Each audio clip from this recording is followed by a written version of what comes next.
French toast is the exchange student that you have like a 3-week affair with. Hey, we can see that you don't have pants on. Giovanni yelling we're out of time as we go off the air. Giovanni yelling a lot of things tonight.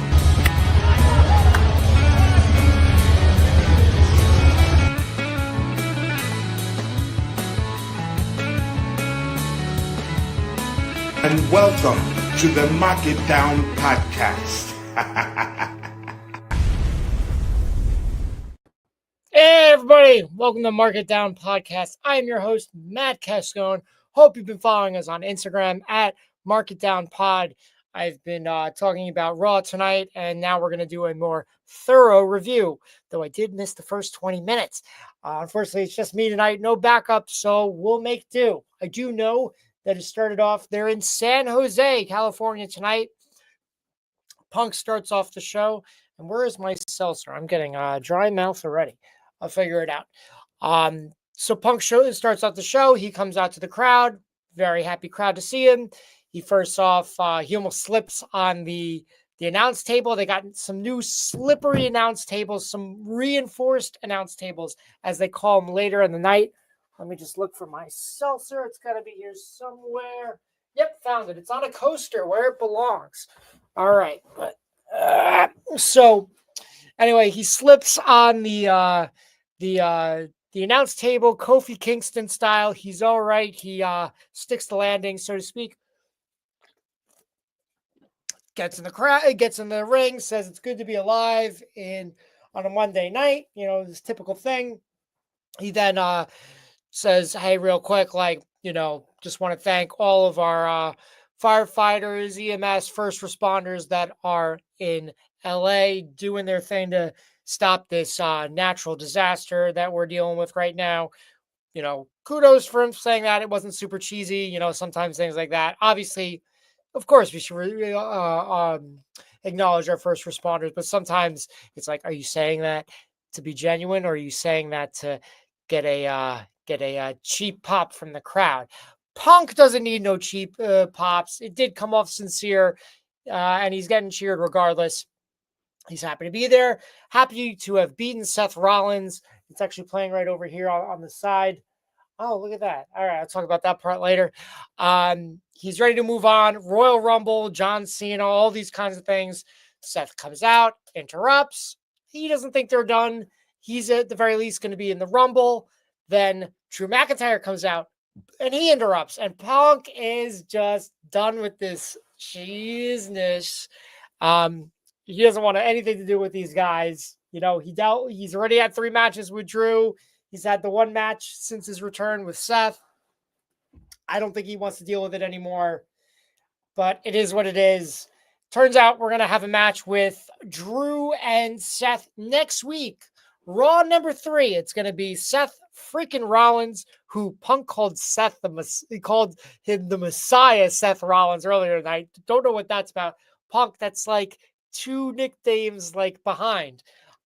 Regardless, next week it'll be Seth freaking Rollins versus Drew McIntyre. I have to sneeze. Not yet. In a WrestleMania rematch. And that should be interesting. Both those guys lost on Raw number 1 of Netflix. Now they're on Raw number 3. Who can afford to lose? I feel like we're going to deal with shenanigans there. I don't think Seth's going to lose twice to Drew, but I also think Drew needs the win more than Seth at this point. We'll see where that goes. That's next week, though. So, excuse me. No sneeze, but you got to burp. So then we just see Lyra Valkyria outside signing autographs. People seemed excited to see her. Good for her. Nice Irish gal, a lass, as if you will, not a lass kicker. That's Becky Lynch. Don't sue me. Don't sue Lyra. She's got a match coming up later tonight. A match that I was very, very excited for, and I'll let you know if it delivers or not when we get to it. But the first match of the night, it's Chad Gable. He's out. He's out right now. I'm watching this clip because when I turned it in 20 minutes late to the show, just Penta was there. And I'm like, okay, cool. This is great. This is the exact opposite of episode 1 of Raw, where you had to sit through 30 minutes. This time you got to sit through 20 minutes and then get to a match. But again, I just turned it on 20 minutes late and we're already right into the start. Like a match is about to begin. And I'm like, I like it. That's what I came here to see. This is a pretty cool entrance by Penta. Wasn't a huge fan of his music, but this is a cool entrance from Penta. I think it's very smart just to call him Penta. I think Pentagon Jr. is a cool name. I think if he still had the rights to that name, I think it belongs to CMLL. I think if he owned the rights, I think WWE would want to go the Rey Mysterio route, mind you, and just call him Pentagon. Rey Mysterio obviously is Rey Mysterio Jr. When he went to WWE from WCW, they dropped the junior part. But again, I think they went smart here. He's just Penta.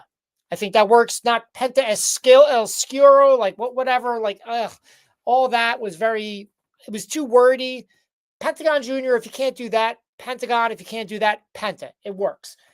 He looks great. The crowd responded positively to him. I mean, he is, he's a lucha guy, and this is San Jose, California. You're not going to do much better in the States as far as getting a crowd pumped for a luchador. There's a little girl crying in the first row, not crying hard, but like you could see tears in her eye. And I started getting a little, I was feeling that that emotion was see, I'm getting it right now. She was her emotions were vibing with my emotions. There she is right now. Oh man. I don't get emotional like that, but sometimes when I see other people get emotional, especially children, it gets me emotional. But it was nice to see. They had a solid match. I think this is where I start actually writing legit notes. And I've got them all on my phone, and they're pretty well organized. So just give me a sec here. Let's see what we got. Girl crying. I told you about that. Right off the bat, Penta wants to do the Cero Miedo, and like Gable's like, heck no. And I thought that was great for Gable. I really don't want Gable to become this the guy that breaks in the new stars but loses. I don't want him to be the next Dolph Ziggler, but it appears that's what it's going to be. But they did have a very competitive matchup. I'll give them that. They were very generous with mentioning Penta's background and his accomplishments in Lucha and just in general. Like they even mentioned that he's a 2-time Lucha Underground world champion, which I did not know. I'm only like 5 or 10 episodes into Lucha. Forgive me. I've seen some of the clips. I knew, like, I again, 5 or 10 episodes in, they mentioned Lucha Underground, and I'm like, I would love to see this guy interact with some of the people like Chelsea Green and Kairi Sane. And I think he had a match with Io Sky as well. I know Io was there in Lucha Underground. I don't remember if she had a match with Penta. I didn't get that far. It's always been on my watch list. That'd be great if Netflix could get Lucha Underground back. I'm not sure if WWE would be too keen on that idea, but I don't know. I would dig it. Anyway, they had a good technical match, but with some high flying. Chad's always multifaceted in that regard. Quick, fast pace, but hard hitting action. Great stuff. Early on, I don't know what this was, but Penta had Chad on the ground, and Penta did a springboard leg drop from the first the bottom rope. And I don't know, maybe he's just not used to WWE ropes yet, but it wasn't like a huge botch, but it was just that wasn't pretty. That's you do a lot of pretty moves. That was not one of them, Penta, but did not derail the match in any way, shape, or form. He hits a destroyer, but not just any destroyer, not the traditional Canadian destroyer. They were very adamant about calling it a Mexican destroyer, which I appreciated. Okay, here's the weird leg drop that I talked about. Yeah, it looks like he slipped a little bit, maybe. And he just didn't really get the bounce he wanted. But again, did not ruin the match by any means. And I thought that was cool. If we're going forward and if I think you can I think different guys can use the same move and you could call it different things. Like there's that whole thing in WCW where like Scott Steiner mad that Mike Tenay is if I'm remembering that right, was like saying the Hurricane Rana instead of the Frankensteiner. And it's just like, I'm just trying to get the Mexican guys over. So I think calling it a Mexican Destroyer and like, really emphasizing that is great. I'm all about it. I love it. You could call when a Canadian dude does it, call it a Canadian Destroyer. Now people are not into me talking about this rant about destroyers. That's okay. And then if everybody else just called it a Destroyer, why not? He hits his arm breaker kind of move, the one where, where he snaps the arm back and like breaks people's arms. They call it the sacrifice. That's cool. Before that, he hits a tope, and it's just like the hardest hitting tope ever. Like he gets a lot of height out of it, and just Chad is just basically there, but like he almost like kind of like slid off Chad. Like Chad didn't catch him entirely, but like there was just kind of no give, and it's just kind of like a big plop, and it was just kind of like oof. You forget that these guys are not on trampolines and they're not landing on cushy pillows. They're just like, Penta. He's fine. He bounced back. It was no big deal. But at the same time, it's just kind of like, oof, one of those oof landings you get. This is a fun match. I figured he wasn't going to do the package pile driver, but I was still curious. He hits the Penta driver instead for the win. Really nice note. And this might sound like a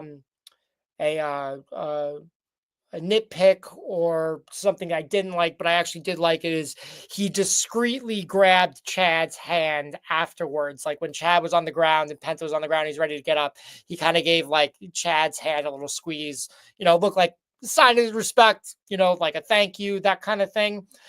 This is what I was surprised about afterwards. What's her name? I was going to say Jenna Ortega, and I'm like, that's not right. Jenna Marbles, Jen Redwood, Jackie Redmond. There we go. I got the name.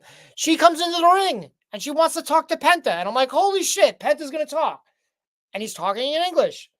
And it's pretty solid. Like, this guy, he was with Ray Phoenix, his brother in AEW, and they had a translator. They had Alex Abrahantes. I got it pretty much the first time. I was about to say Mauro Ranallo, and I'm like, that's not the right person. Or Geraldo Rivera, definitely not the right person. So he's like, hey, I'm really happy to be here. It was a decent speech. He's like, we're in the Netflix era. This is the new Netflix era. This is the new Penta era. And then he starts speaking in Spanish. And like, he's like, I love you. I'm here for you. I'm here for you. Oh, thank you. I'm so happy to be here. It was a little much. It didn't ruin anything. I'm sometimes a less is more kind of guy. I don't think he really actually even needed a speech. Like maybe just something like really short. Like I am here. This is not just the Netflix era. This is the Penta era. And then just say maybe like one line in Spanish and then like cero, miedo, and like be done. Like, I didn't need to know that his family's in the first row, that little girl was obviously one of his relatives, probably his daughter. Like, we've seen some really dark stuff out of this guy, and obviously they're bringing him as a face. But I don't need all this stuff to be, like, unveiled, like, on his first go. And again, I like... It's you gave him more time. That's great. I like that you're trying to flesh him out, have people have a reason to like him. I get that. That's cool. But again, I think for me personally, this was a less is more type scenario. And we'll get to what else they could have done further into the show if they hadn't done that and maybe save some time for something else. We'll get to that very shortly. Next up, we got backstage. It's the Judgment Day. Finn, Carlito, and JD McDonough are there. JD McDonough has some cool Beetlejuice pants. I like the look, JD McDonough. Keep up the good, stylish work. Like puffy parachute Beetlejuice pants. I love it. Solid look. I'm being serious. I really like them. That's my main note. Liv and Raquel Gonzalez, or is she Rodriguez now? Raquel. I think she's Rodriguez. She's Rodriguez. She comes in. She's doing the Peter Parker thing. The Peter Parker, the Bruce Banner, the Fing Fang Foom. She's Raquel Rodriguez. She comes in, and Finn is just being a dick. Like, he's kind of like, not saying anything directly, but like, he's like, oh, like, I'm sure you're going to win that title back. I'm definitely not being sarcastic. I definitely am not being a huge fucking prick. And then Dominic Mysterio comes in. He's got flowers. He wants to apologize to Liv. Liv's like, don't even worry about it. Like, just go get my bag out of the car. Get Raquel's bag out of the car. Tell the driver that, like, to be ready for, like, when we leave or something like that. Then she leaves. And Carlito is given the flowers. And Dominic's like, oh, I guess I'm not in trouble. And Finn's like, you got a lot to learn about women. Why don't you go, like, to take care of those bags? Finn's getting ready for a street fight tonight against Damien Priest. More than likely going to be the main event of the show. Again, they only announced 4 things. You saw, if you watched Instagram, you saw my predictions. I predicted that I'll go through it. They only announced 4 matches tonight for potentially a 3-hour show, but that's nothing new. Okay. So we go into the next match. My first prediction was that Penta was going to beat Chad Gable, so that came true. When the next match was Sheamus is back, and he's taking on Ludwig Kaiser. They're renewing their rivalry. These guys have been, like, doing it a lot, and I don't really need these guys to keep having matches. Neither of them are my favorites. I think, but they both have merit. They both have potential. They both have a place on this roster in this industry for sure. I mean, and I think they both have compelling stories. The fact that Ludwig Kaiser is a good hand. He's been Gunther's right-hand man, but he also hasn't been like Gunther's bitch. You know what I mean? Like, Gunther doesn't treat him like shit or anything like that. He's not his lackey. He's not the Virgil, RIP, to Ted DiBiase, and you're just waiting for him to get, like, revenge or stand up for himself. It's like, no, they've been through the trenches. They've been in this industry together before WWE, through Europe.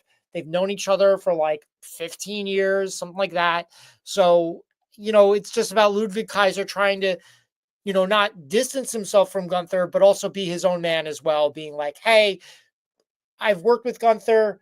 I'm not jealous of Gunther. I'm here for all of Gunther's successes, but I'm here to have my own successes as well. And there's no reason we can't both be successful. And Gunther, like, is also, like, supportive of that and has been. So they didn't say anything of that tonight. I'm just, like, painting a picture for you if you haven't been watching. Any comments do we have? No comments? Okay, no big deal. Keep going. So, and then Sheamus' story is that, hey, I want to win the Intercontinental Championship. I've done almost everything here in WWE. I'm a Triple Crown champion. I've won the Royal Rumble. I've won Money in the Bank. I've beaten a who's who of guys. I've done it all here, essentially.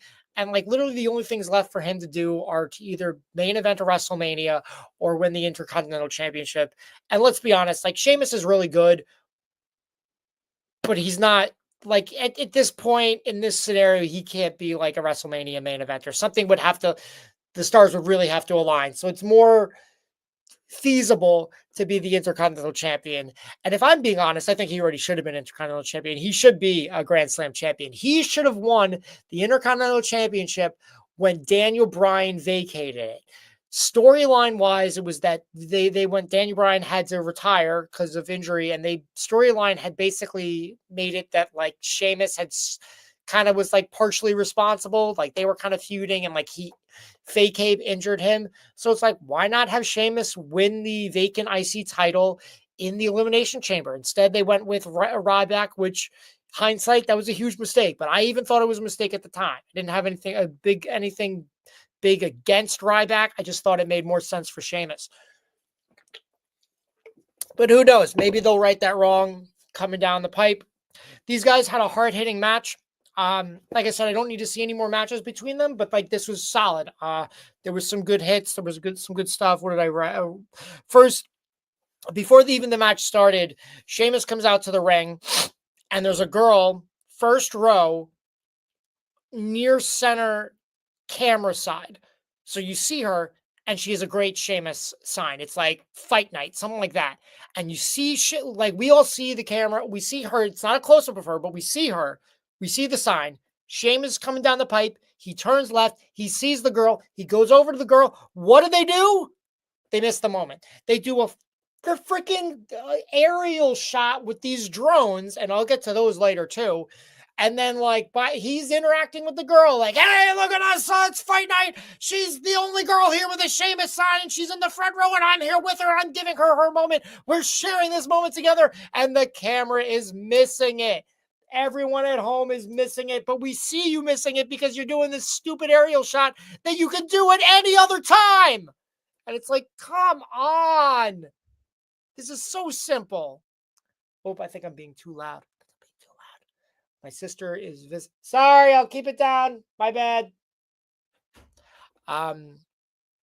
So, and I was just getting worked up on purpose. I hope you enjoyed it. You know, I'm a one-man show. I gotta make sure it's a good show for you guys, for the 0 people watching right now. But I'm sure you guys are watching this on repeat down the line when you're going down our archive of old footage of old episodes. But I digress. So, bad camera, bad. What have I got here? It starts off hard hitting. Sheamus hits a great running clothesline, knocks Ludwig out of the ring. Some things happen. Sheamus gets like a chair wrapped around him on the outside, and Ludwig does his run around the ring thing and does the drop kick into Sheamus. I've complained about his run around the ring thing, that it's not as good as Braun Breaker. So why even do it, especially when you're on the same show? You're both on Raw. By the way, Braun Breaker is like front row watching this, and I'm really not liking how they've been doing this the past couple weeks. Like the first week, fine. If you want to showcase your stars that aren't on the show, just be like, hey, look, they're here in the crowd. They're watching this match. Like, fine, okay. But like, this is just dumb. Like, you could just have him sit at commentary. Not every time a superstar sits in commentary do you have to have like someone get thrown into them and it causes the DQ or some shenanigans. Like, they can just watch and they can have a face-to-face afterwards. Regardless, after that big kick, they go to a commercial. They get back inside the ring. Ludwig Kaiser does these cool, like, running kicks up against Sheamus, against his chest and his back. Reminds me of, like, stuff that Roderick does when he does the running, the forearms back and forth. It had the same kind of effect. It was cool. Sheamus was on his knees. He catches the last one. He gets the upper hand. Let's see, I already said Braun doesn't need to be sitting with the fans. I think that's lame. I'll get into that also later, more in detail. Basically, the match ends with Sheamus hitting a brogue kick for the win, for the 1, 2, 3. I don't know. I thought Ludwig Kaiser was due, so I was wrong about that prediction. He then gets into it with Braun Breaker on the outside, like they're, Braun's in the crowd. Sheamus is by the announce table. They go face to face. Braun pushes him. They're like, da, da, da. The security guard who actually works there is like intervening, or like, she's not intervening. She's just sitting there, and it's literally happening in between her. Like Braun is like basically on top of her. I'm like, this poor woman doesn't get paid enough for like these sweaty men to be. Maybe she enjoyed it. I don't know, but just stop having the stars sit in the crowd. It's dumb. It doesn't make them look like stars. It makes them look like guest stars. And they shouldn't be guest stars. They should be in your locker room ready for a match at any given point. They're not Robert Cormier, the UFC guy, who are legitimately just there to watch the show. Like, these are the people that are a part of your show, whether they have a match or not, whether they're even on TV or not. They're a part of your show, and I don't think having them in the crowd does them any favors. It makes them look like goofs. It makes them look like guest stars, not stars. Also, from a technical standpoint, and this is just me being thoughtful, I guess. I don't give me too much credit, but I just like to be critical too. You're just making more work for your security. Like, they have to like make sure that fans aren't going up to them or bothering them, or like, it's just like, this is more stuff, and they're is like that you have them doing, and it's like, geez, it's just there's a better use of their time here. So we go backstage. Seth is walking. I guess he's got the match with Drew next week. He talks to Kathy Kelly. Yes, Kathy Kelly runs up to him, and she's in a dress you got to be careful running up to people in. That's all I'll say. It's as you hit me with the horny bat or whatever. He's like, blah, blah, blah, blah. I got the match next week, blah, blah. He doesn't really say anything important to Kathy Kelly. He then proceeds. Sami Zayn stands in there. He passes by, and Sami's just like, hey, man, that was like a tough loss last week. Like, that's not easy. And I feel you. And if you ever just want to talk, like, I'm here for you, man. And, Seth is like, yeah, man, it was tough. But I mean, like, how are you doing? You're like, you must be over the moon. And he's like, huh? And he's like, well, your guy, Roman Reigns, he got his Ula follow back. He's the tribal chief, and you helped him do that. And like, what are you going to do? What are you going to do next? Help him win the Royal Rumble? You're going to help him win the world title and get back on top, be the main event of WrestleMania? Like, blah, blah, blah. I don't think he's the main event of WrestleMania, but you hear what he's saying. It's like, he's making some good points. And he ends with, are you going to stay helping Roman Reigns, or are you going to help yourself? And he walks away. And I thought that was a really good point. Like, he could have been just all like pissy and moany and like, rah, rah, rah.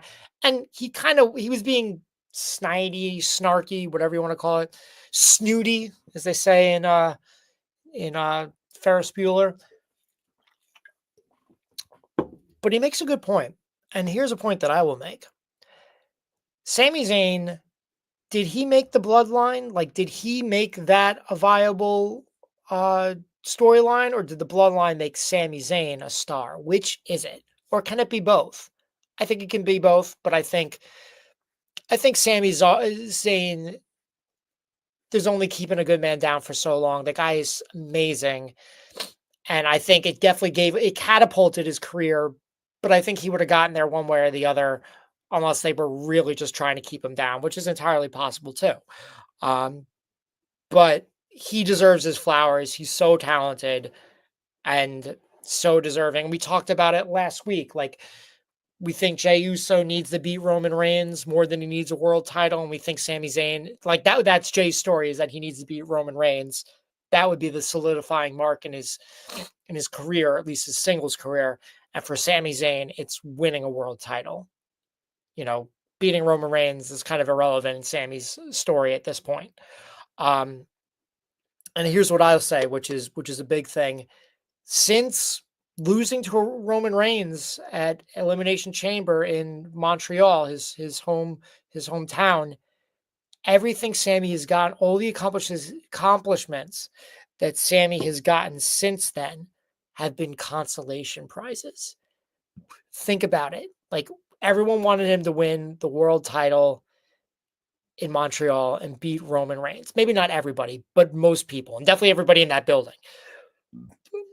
Figuratively. You get what I'm saying. But think about it after all the accomplishments that Sami Zayn had after that. Great accomplishments, stuff that people in this industry would die for. They would do anything for. The man main evented WrestleMania. Night one, but he main evented WrestleMania and won the match. Not only won the match, but won it with his best friend, the guy he's been doing this forever, and they won the tag titles. It's like the first time a tag team match has been in the main event of WrestleMania, night one, whatever. But it's the first time it's happened since the first WrestleMania. It's a huge accomplishment. And like, what does he do? And they also defeated the longest reigning WWE tag team champions of all time. Like, that's a huge, think about that. Beating the longest reigning tag team champions, doing it in the main event of WrestleMania, winning those titles in the main event of WrestleMania, and doing it with your best friend, who, like, they're the same. They're the two different sides of the same coin. You got the Sami Zayn, Kevin Owens. You know what I'm saying? Like, that's crazy. So that's his first consolation prize. What's his second consolation prize? The next WrestleMania, he defeats the longest reigning Intercontinental champion of all time. Beats him clean, pins him 1, 2, 3. Like, that's insane. Those are two incredible feats that anyone can hang their hat on. But there's still consolation prizes, because if you're a Sami Zayn fan, you want him to be a world champion. You know, Kevin Owens is a world champion. He's a Grand Slam champion. Sammy's not even a Triple Crown champion. He needs that world title. Whatever one it is, it doesn't matter. He needs it. He deserves it. But he needs to find a way to get as popular as he once was, like, because he's not there right now. And I think this talk with Seth is an interesting wrinkle, and I hope it leads to more, and we can get Sami back to a place where he's undeniable. I think he's more than capable of it. It's not going to happen with being back with the bloodline. All right, let's move a little bit faster. Yeah, I'll save the stuff about the advertisements on the ring apron. I'll save that for another week, because that's a whole nother thing. We got another Saturday night's main event coming up. The first one was on Long Island a few weeks ago. I was lucky enough to cover it. And it's interesting, this advertisement, it ends with, "Don't miss it, brother," from the old Hulkster. So very strange there that Hulk Hogan, who was on the first Saturday night's main event, give me one sec. So Hulk was at the first Saturday night's main event, but he wasn't last month on Long Island. So we have this, and they even had these little things in the press booth. You can see Hulk's on it. He's advertised. Well, not advertised, but you know what I'm saying. They show a girl, Cyndi Lauper. Hopefully she'll be a WWE Hall of Famer soon. Check out our Cyndi Lauper reels on Instagram. I think they're great. I have 2 of them.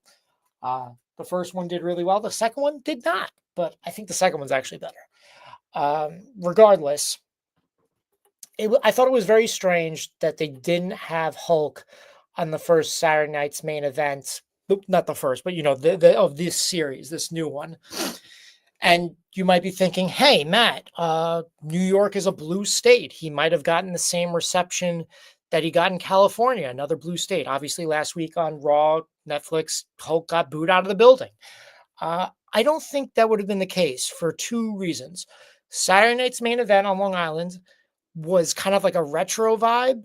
Netflix Raw #1 was not a retro vibe. So, like, this had, you know, it had Jesse the Body Ventura there. I think if you had multiple old school guys, you could kind of just like throw them in the mix, and people would just be like, he's just with everybody else, so we'll just cheer him. And the other thing is that New York, if you're not from New York, you might not know this.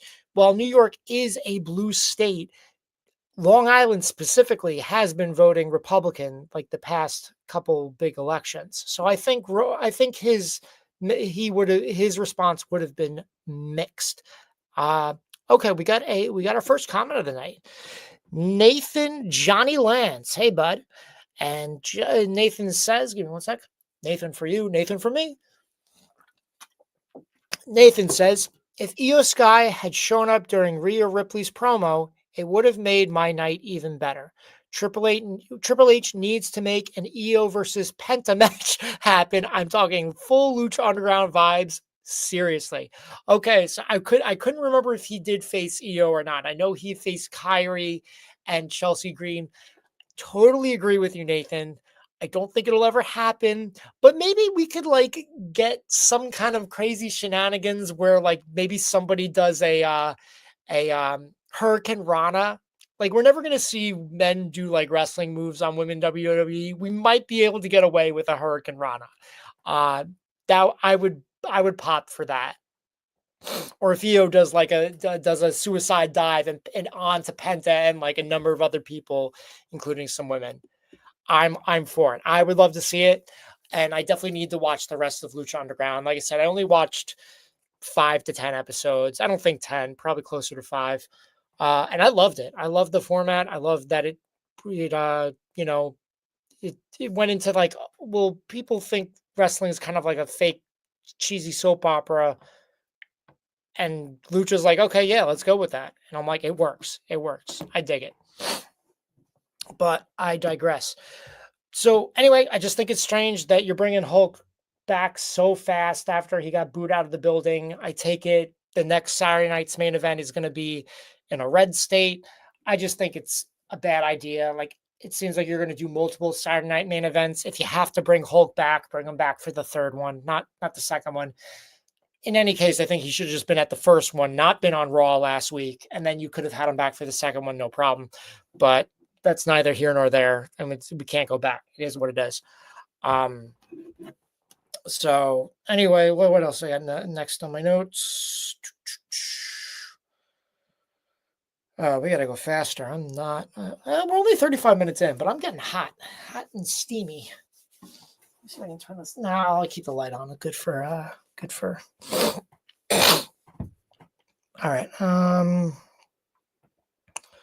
Okay, already talked about that. The Wyatt Six are going to SmackDown. We learned that backstage. Karrion Kross was in Adam Pearce's office. And this is actually kind of funny. Not what happened, but you remember that I missed the first 20 minutes. So previous to the sketch I'm talking about right now with Karrion, they put on the little banner on the below that Sami Zayn versus Miz is coming up tonight. And I thought, oh, I guess that got announced in the first 20 minutes and I must have missed it. No, they effed up because it happens now. Karrion Kross goes in to see Adam Pearce. We don't see it, but we see him coming out of the office. He's mad at Miz. He's like, the Wyatt Six are moving to SmackDown. And Miz is like, what? And he's like, did you have anything to do with this? He's like, no. Miz is like, no, I didn't have anything to do with it. Sami Zayn comes over. He's like, hey, excuse me, guys. I got to go to Adam Pearce's office. Karrion Kross gives him a hard time. It's like, hey, so you talking to Seth? It's like, did you or just watching a monitor? I don't know. It doesn't matter. I'm kind of rambling now. Hope you can still understand me.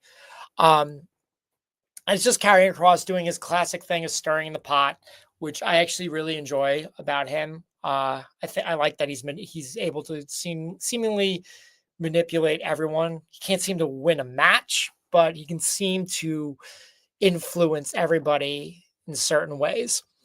Gives Sami a hard time. Miz gives Sami a hard time. Sami gives Miz a hard time. Then he's like, you know what? I'm actually going to ask Adam Pearce for a match with you, Miz. And Miz is like, great. Now look what we have to deal with. And Karrion Kross is like, what do you mean we? So interesting. Karrion leaving Miz out to dry. Next thing, Gunther comes out. He cuts a solid promo. I'll just do the short part. Who cares about who the tribal chief is? Who cares about who the best? Oh no, I already screwed it up. But he just cuts a good promo. Jey Uso comes out. He's got a Yeet shirt with the San Jose Sharks and like that turquoise color. Looks great in turquoise. I want to see it in blue and orange next time you guys come to New York. I want a Yeet Mets shirt. That's what I want. Or Islander shirt, either one. They both have blue and orange. Basically, they set up a match for Saturday night's main event. Fine. Yeet. Okay, we'll talk about a decent match now. They got Lyra versus Dakota to crown the first women's Intercontinental champion. And I had this going in. I predicted that Lyra was going to win. I really thought it was Dakota's time. She's been with the company. It'll be 8 years in July. I mean, she did leave for a little bit, and she has been injured from time to time. But like, still, like, she's probably got like a 5-year stint of just straight up, wrestling and whatnot in WWE, which is really solid. And she doesn't have any singles titles, which I think is lame. I think she's due. I think she's incredibly talented. I think she has a great look. They don't have anybody else from New Zealand. She's got a lot. I think she has a lot of potential and a lot of good things going for her.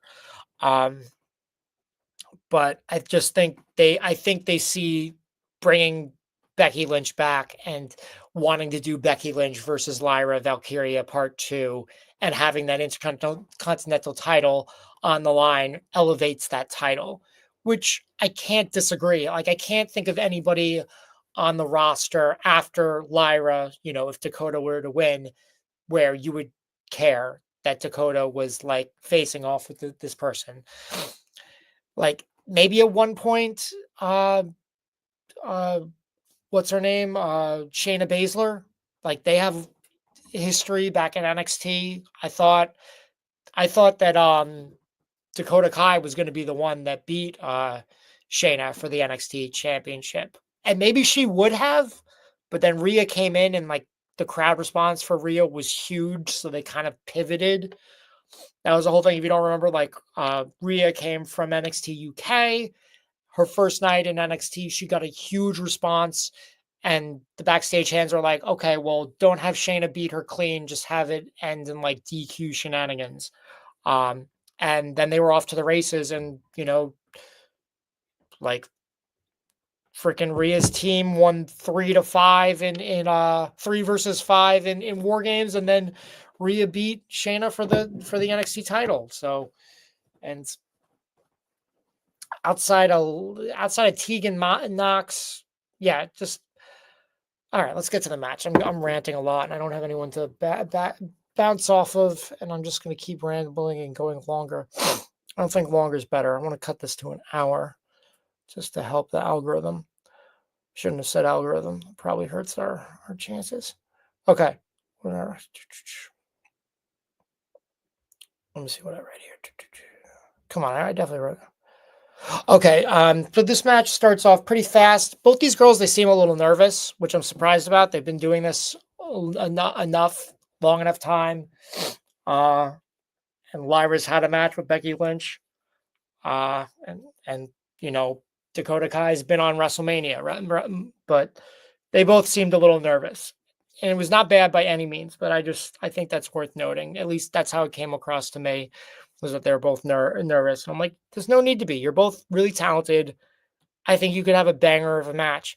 And the match wasn't long enough. I think if they had cut that Penta, post-match speak, whatever you want to call it, a promo, I think you could have added that time to this match. And this match, I think, could have gone from decent to really, really good or even great. And there were some great spots in this match. Early on, they're on the apron, and Lyra hit a suplex onto the floor. Like, I literally screamed. I was like, what? Like, you see it, but not often at all in WWE. Like, that is rare. And I can't remember the last time the women did it. I feel like they kind of protect the women more than they protect the men, for better or for worse. But that led to a commercial break. That was a really cool spot. Definitely got the crowd into it. Lyra had her kind of like in a Styles clash position, and Dakota was trying to fight out of it, and she was hitting Lyra with her feet, like kicking her upside down. And some of the shots she gave to Lyra were like pretty good, and to the fact that Lyra had a bruise on her head by the end of the match. I think it came from that spot. So I really liked that. Not that Lyra got a bruise, but it was hard hitting. It was cool. It was memorable. Even if all the kicks didn't look great, it was still a good spot. I think it helped them. Really, it just came to not having enough time. And the finish was just kind of not creative or memorable. It was essentially Dakota hits a couple moves and hits her finisher, the go to kick. It's the go to sleep, but instead of hitting her with the knee, she hits her with a kick, and Lyra falls out of the ring. Dakota gets her back into the ring, tries to set her up for the PK. Lyra gets out of the way, hits a solid move in the corner, like it was hard hitting, it was good. And then she hit her finisher, the Nightwing, for just a simple 1, 2, 3. And that for me, that stunk. It's like you're trying to make this title important and you just let them have, maybe it was 10 minutes. I don't know. I didn't look at the timer, but it needed another 5. However much time they had, it needed another 5 minutes. Have Dakota kick out of that finisher. I have to check. Maybe it's because no one's kicked out of the Nightwing. I don't know. I don't really follow Lyra. I'm not a fan. I think she's got a good look. She's in great shape. She's a decent talker. She's an Irish gal. I'm an Irish guy. What's not to like? I just think the whole Morgan thing, whatever. She's like a raven, the god of war who turns into a raven. She's a bird lady. It's silly. It's dumb. It's like hard to get behind. Now, no matter how cool your costumes you try and make it, you got feathers on you. You look absurd and not like in a cool way. The only way this gimmick works of a bird woman is if it's ironic. Like a cat lady gimmick isn't going to work, you know, and a bird lady isn't going to work. And trust me, they've tried to do the cat lady. Like, do you remember Aaliyah? I liked Aaliyah, but like they tried to make her the cat's meow, and it was just like she dropped that pretty quick. And Natalia's tried to do the cat thing a few times, and come on, nothing's working with Natalia. She's just there. And so I think she's just got to drop this bird gimmick because I don't get it. It's not working. I don't like it. Just do something else. Figure out something else. I don't know. Be the war goddess. Can you steal that? Didn't she already steal that? I digress. Anyway, it just sucked that these ladies didn't have another 5 minutes. I think you're just on episode 2 of Raw on Netflix. You're just another thing in the, like, come on, this should be a big showcase. And it didn't feel like that. At least they had video packages beforehand. I think Lyra's was better than Dakota's. Dakota's was just like, I came back from injury. It's like, Dakota, talk to us that this is like your 8th year, coming up on your 8-year anniversary in WWE. Talk about that you've only ever been, your successes have only ever come from being a tag team gal. Like, talk about that frustration. Talk about being ready to be a singles champion. That's what that video package should have been. I don't know whether that was on her or creative. All I'll say is I'm looking forward to Dakota one day being a singles champion. I would settle for King of the Ring this year, Queen of the Ring.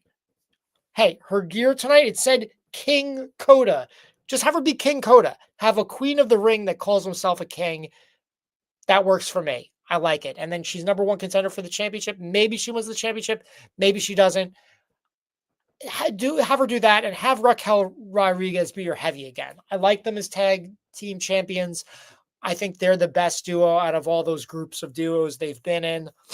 And I would love to see them do like a HBK Diesel thing. Like, it would be very cool if at some point Dakota Kai had the Intercontinental Championship and Raquel Rodriguez was like her heavy. And you could give Raquel one of the world titles if you have to. If that's what I have to do to get Dakota any kind of singles championship, I'll do it. As long as it's not the Speed Championship. That doesn't count. That's really all I wanted to talk about in regards to that. Miz and Sami had a decent match. Sami hit a decent axe handle in his match. I hate the axe handle from the top rope, but his is actually pretty solid. Interesting finish was that he hit the Helluva Kick. Miz kind of stumbled out of the corner, and then Sami hit a Blue Thunder Bomb and pinned him after the Blue Thunder Bomb. So it was interesting. We kind of had like a reverse. Obviously, it's usually Blue Thunder Bomb followed by Helluva Kick.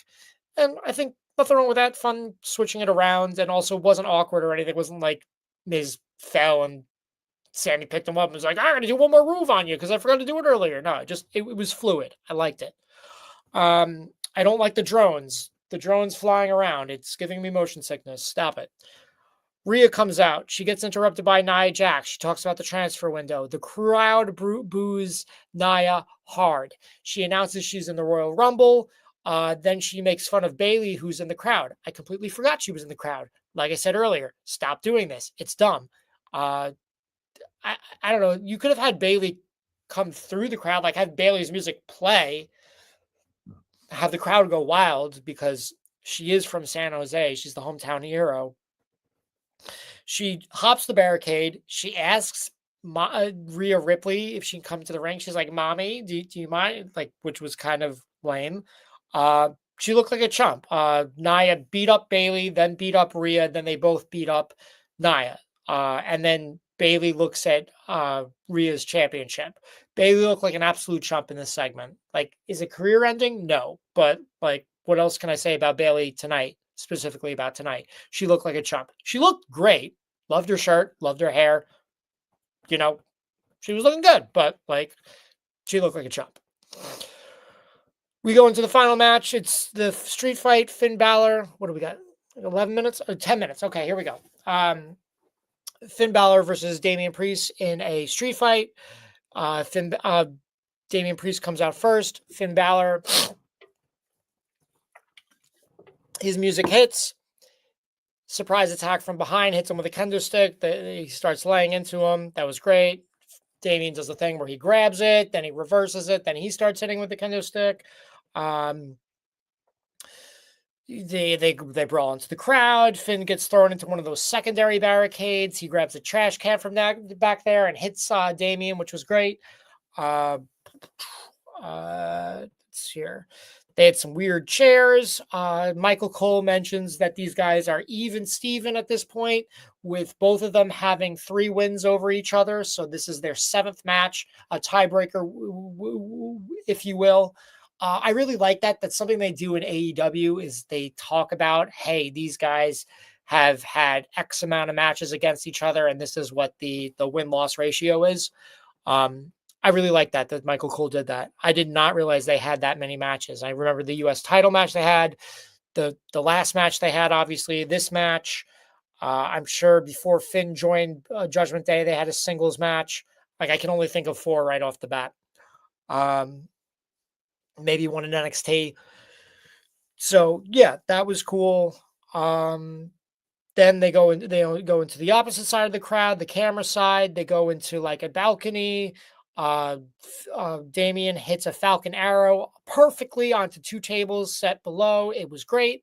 Oh, we got another comment from you dirty, you left me here by myself. Eric says, I wish I was a bird so I could fly away. Well, I wish you could fly and do the new intro. I did a new intro package and it was not on tonight and I'm mad at you. Anyway, God, it's getting hot. What do we got? Okay, 8 minutes left. So after this part, they go to a commercial break. They come back. Damien is able to recover. He goes to the ring. Finn is not. They put him in a stretcher. They get him in the neck brace. Judgment Day comes out. They're all checking on him. Medical is pulling him away. Damien Priest is like, nah, and he runs up. He clobbers Carlito. He clobbers JD McDonough. Note, I might have missed something here. Like, again, I was watching solidly, but like, again, you turn your head away, you might miss something. I guess Dominic Mysterio has been watching the bags of Liv Morgan and Raquel Rodriguez this whole time because he does not come out for this match at all. Damien then starts unbuckling Finn Bálor, and he pushes the stretcher back to the ring and just glides it. And this was like the perfect glide. You always worry like, oh, something will get snagged or it'll like do one of those shopping cart moves where like it just completely like goes awry. And it glid like butter on a hot pan, like skates on ice. And it just glided up against the ring and bam, as soon as it hit the ring, Finn fell out and rolled into the ring. It was perfect. And he still got the neck brace on. Damien goes in to attack him. The Judgment Day come back and save him. They set up Finn. They do. Carlito does the backstabber. JD McDonough does the moonsault. They put Finn on the top rope. He does the coup de grace, pins Damien Priest, but he kicks out at 2. The War Raiders come out. They make the save. Now it's just back to Finn versus Damien. They have 2 tables set out outside. Finn does a couple sling blades. He sets Damien on a table. He runs on the apron, does a coup de grace onto him. It's pretty solid. I would have preferred him going onto the top rope and doing it from that. That might have been too high. I don't know. Regardless, this next spot I didn't like. Damien almost no-sells it. He recovers so fast, picks up Finn, and drives him through the barricade, the normal barricade spot. He grabs him. He does the razor's edge onto the other table, throws him into the ring. he says, "I am not my brother's keeper," and he does the best south of heaven chokeslam I've ever seen Damien Priest do. Gets the 1, 2, 3. It's over. We're never gonna have to deal with this ever again. Hopefully, except maybe at the Rumble, because I assume they're both going to be in the Rumble. It bothered me. It didn't bother me that Damien Priest won. It bothered me he didn't sell that one spot. The fact that the coup de grace was a pretty well protected move, but now it just seems like it's a chump change move, at least for Damien Priest. It is. Damien Priest seems to be able to handle it like it's no problem. The fact he took 2 of them and one of them through the table, and also the first one he took a backstabber and a moonsault from before, and that was also after the table spot, an entire match of moves. I would have loved if Bad Bunny came out for this. Like, have Dominic Mysterio out there and have Bad Bunny come out and like back up Damien Priest. That would have been cool, super unexpected. It's something, they'd be talking about in the papers tomorrow, or at least on the interwebs. The papers, geez, how old am I? Bad Bunny just had a new album drop, I think, yesterday. So I think that would have been perfect. Again, I don't know what his schedule is. Maybe he wasn't available, but I think that would have been awesome. And it's a shame they didn't do that. So that was pretty much Raw. It was decent. It was better than last week. You definitely got a lot more action. I didn't really look at the numbers wise, how long matches were, how long segments were, that kind of thing, but it seemed better. Again, instead of wasting 30 minutes in the beginning, we only wasted 20. And we got like 3 matches last week. We got like 5 matches tonight. And also this was shorter. This was like a 2.5 hour broadcast. This basically ended just after 10:30. So the street fight was solid. All the matches were solid. Nothing was terrible. Nothing was like great or show stealing. My major gripe, Damien Priest, just being booked a little too strong, no selling stuff. And I would have gotten rid of Penta's after speech completely, have him do that shit during the commercial break, and take that time and use it to add to the Women's Intercontinental Championship match. That would have been what I would have done. Okay, we got 3 minutes to spare. So I am Matt Cascone. Usually I am joined by others here at the Mark It Down podcast. We got a lot of stuff coming up. Still got to do some giveaways. We're always doing free giveaways, so be on the lookout for those. And you can catch us at local New York shows as well. We've done some cool stuff recently at House of Glory, hoping to do stuff with them again in the future. You can catch us over on X, here on YouTube, Facebook, Instagram. I do the majority of our posting on Instagram, so if you like me, you can follow me at Mean Streak Matt and Matt's Minifigs. And again, our pod at Mark It Down Pod on Instagram. I've run 3 accounts. A lot of them have Seinfeld in them as well. So it's personal, Lego, and wrestling. And then I follow the 3 S's: Seinfeld, SpongeBob, and Simpsons. There's a lot of those 3 references sprinkled throughout the rest of those 3. Next New York show we got coming up is GCW returns to the Hammerstein Ballroom for the People versus Game Changer Wrestling. So we will see if we are going to be at that. I am not sure yet. I am hoping to be there. We're looking into it. It's coming up this Sunday. If we do happen to go there and you see us, definitely say hi. Let us know what you think of the pod, what we can do better, what you're looking for, what you like, all that good stuff. And that's pretty much it for me. I am tired. I am very hot. And this is the bear. Usually we get a little more razzle dazzle, a little more pizzazz. We usually jazz it up a little bit more, but I have no producer tonight, so I do the bare bones, just me yapping for an hour. All right, take care, guys. Let me do the outro, and then we can get out of here. Oh God, where's the outro? Outro.